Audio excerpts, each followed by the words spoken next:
2013 ମସିହାର କଥା। ସୁରେଶ ସେତେବେଳେ ହାଇଦ୍ରାବାଦର ଏକ ଘରୋଇ କମ୍ପାନୀରେ ଚାକିରି କରୁଥାନ୍ତି। ଥରେ ଓଡ଼ିଶାରୁ ହାଇଦ୍ରାବାଦ ଫେରିବା ବେଳେ ଟ୍ରେନ୍ ଷ୍ଟେସନରେ ଗୀତା ସହ ସୁରେଶର ଦେଖା ହୁଏ। କଥାରେ କଥାରେ ସୁରେଶ ଜାଣିବାକୁ ପାଇଲେ ଗୀତା ଫାର୍ଷ୍ଟ ଟାଇମ୍ ହାଇଦ୍ରାବାଦ ଆସିଛି। ଗୀତା ବି ନିଜର ଅସହାୟତା ସୁରେଶକୁ ଜଣାଇଲା। ସୁରେଶ ଗୀତାର ସବୁ କଥା ଶୁଣି ଗୀତାକୁ ନିଜ ଫ୍ଲାଟରେ ରହିବା ପାଇଁ ଡାକିଲେ। ଗୀତା ବି ରାଜି ହୋଇ ସୁରେଶ ସହ ସୁରେଶର ଫ୍ଲାଟକୁ ଚାଲିଗଲା। ତାହା ପରଦିନ ସକାଳ ହେବା ପୂର୍ବରୁ ଗୀତା ସୁରେଶକୁ ଉଠାଇ କାମକୁ ଯାଉଛି କହି ବାହାରିଗଲା।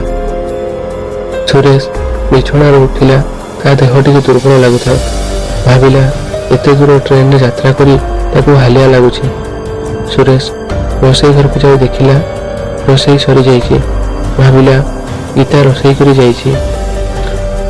ସୁରେଶ ଖାଇ ପିଇ କମ୍ପାନୀ ବାହାରିଗଲା। ରାତି 8ଟାରେ ସୁରେଶ ରୁମକୁ ଫେରିଲା। ସେତେବେଳେ ଯାଏ ଗୀତା ରୁମକୁ ଫେରି ନଥାଏ। ସୁରେଶ ରାତି ପାଇଁ ରୋଷେଇ କରି ଗୀତାର ଆସିବା ବାଟକୁ ଅପେକ୍ଷା କରି ବସିଲା। ରାତି 11ଟା ହେବାର ଦେଖି ସୁରେଶ ମେନ୍ ଡୋର୍ ଲକ୍ କରି ଆସି ଖାଇବା ପାଇଁ ବସିଲା। ଠିକ୍ ଏତିକି ବେଳେ ଗୀତା ବାଥରୁମରୁ ବାହାରିଲା। ସୁରେଶ ଗୀତାକୁ ଦେଖି ଆଶ୍ଚର୍ଯ୍ୟ। ତୁମେ କେତେବେଳେ ଆଉ କେମିତି ଆସିଲ? ମୁଁ ତ ମେନ୍ ଡୋର୍ ଲକ୍ କରି ଦେଇଥିଲି। ଗୀତା କହିଲା, ମୁଁ ଏବେ ଆସିଲି, ଆଉ ଡୋର୍ ତ ଖୋଲା ଥିଲା। ସୁରେଶ ଚୁପ୍ ରହିଲା। ତାର ଠିକ୍ ମନେ ଥିଲା ସେ ଡୋର୍ ଲକ୍ କରିଥିଲା।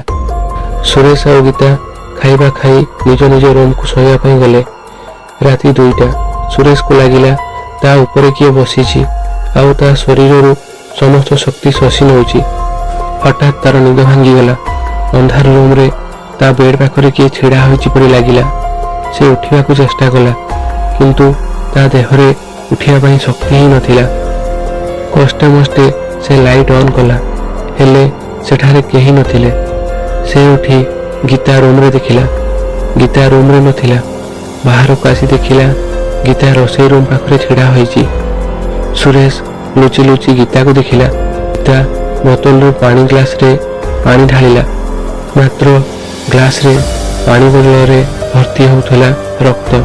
ଗୀତା ଭୟଙ୍କର ହସ ହସି କେଶକୁ ଝାଡ଼ି ଗ୍ଲାସରୁ ରକ୍ତ ପିଇଗଲା। ଏହା ଦେଖି ସୁରେଶ ଭୟରେ ଥରିବାକୁ ଲାଗିଲା। ଗୀତା ଗ୍ଲାସରୁ ରକ୍ତ ପିଇ ସାରି ଗ୍ଲାସକୁ ଟେବୁଲ ଉପରେ ରଖିଦେଲା। ବେଡରୁମକୁ ଆସିବା ବେଳକୁ ଗୀତାର ମୁହଁ କେବଳ ସାମ୍ନା ପଟକୁ ଥିଲା, ଆଉ ପୁରା ଶରୀର ପଛପଟକୁ। ସୁରେଶ ଭୟରେ ତା ବେଡରୁମକୁ ଆସି ଡୋରକୁ ଧୀରେ ସେ ଲକ୍ କଲା, ଆଉ ବିଛଣାରେ ପଡ଼ି ରହିଲା। ତାକୁ ଭୟରେ ନିଦ ଆସୁନଥାଏ। ଗୀତାର ସେ ଭୟଙ୍କର ହସ ଆଉ ସେ ଭୟଙ୍କର ଦୃଶ୍ୟ ତା ଆଖି ଆଗରେ ନାଚି ଯାଉଥାଏ। ସୁରେଶ ସେମିତି ବିଛଣାରେ ପଡ଼ି ରହିଥାଏ। ସକାଳ 5ଟା। ବେଡରୁମର କବାଟ ପାଖରେ ପାଦ ଶବ୍ଦ ହେଲା। ସୁରେଶ ଆଖି ବନ୍ଦ କରି ପଡ଼ି ରହିଲା। ଗୀତା ଆସି ସୁରେଶକୁ ଉଠାଇଲା। ସୁରେଶ ଦେଖିଲା ଗୀତାର ଚେହେରା ଆଜି ପୂର୍ବ ଅପେକ୍ଷା ଆହୁରି ସୁନ୍ଦର ଆଉ ସତେଜ ଦେଖାଯାଉଛି। ସୁରେଶ ନିଜକୁ ଯେତେ ଦୁର୍ବଳ ଅନୁଭବ କରୁଥିଲା, ଗୀତାକୁ ସେ ସେତିକି ସତେଜ ଦେଖାଯାଉଥିଲା। ଗୀତା କାମକୁ ଯାଉଛି କହି ଚାଲିଗଲା। ସୁରେଶ ଉଠି ତା ସାଙ୍ଗ ସତ୍ୟକୁ ଫୋନ କରି ସବୁ କଥା କହିଲା। ସତ୍ୟ କହିଲା, ଆରେ ତୁ ଜାଣୁନୁ କି ଡାହାଣୀମାନେ ସବୁ ଏପରି କରନ୍ତି। ଅନ୍ୟମାନଙ୍କ ଶରୀରରୁ ରକ୍ତ ଶୋଷି ନିଜର ଯୌବନ ଆଉ ଶରୀରକୁ ସତେଜ ରଖନ୍ତି। ଧୀରେ ଧୀରେ ସେହି ଲୋକ ଶୁଖିଯାଏ ଆଉ ପରେ ମରିଯାଏ।